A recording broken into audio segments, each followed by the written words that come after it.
কি গো ভাই এত রাগ করেন কে? কি হয়েছে? তুমি জানো কি করছে? এই নুর ইসলাম, তুমি কালকে মেহেদি ভাষার মিছিলে গেছিলা না? স্লোগান দাও না তুমি?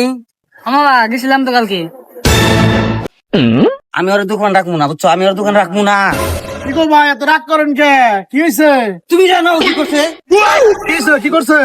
ওর 3 বছর ধরে আমি দোকানে রাখছি, বুঝছো? হ্যাঁ। ও কালকে স্লোগানটা দিয়ে মিছিলে গেল, স্লোগানটা দিয়েছি, জানো তুমি? আরে ভাই মিছিল চাইতে পারে, শ্রমিক মানুষ যাবো না, মেয়ে দিবস সবাই গেছে এখানে। তুমি জানো কি করছে? কি করছে? কালকে মিছিলে স্লোগান দিয়েছে কি, মালিক খাবে শ্রমিক খাবে না, তা হবে না, তা হবে না।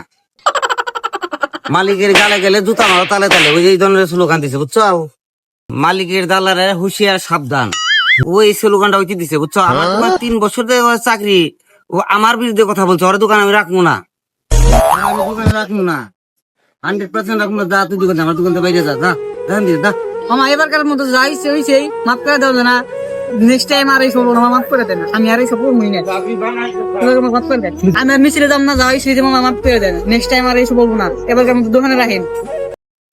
আসলে মুরব্বী শোনেন, ওরা তো শ্রমিক মানুষ, সারা বাংলাদেশের শ্রমিক রেলকে আন্দোলন করছে, মিছিল করছে তাদের ন্যায্য দাবি আদায়ের জন্য, ঠিক আছে? আসলে ওর ভুল হয়ে গেছে গা, ওর এবারকার মতো ক্ষমা করে দেন।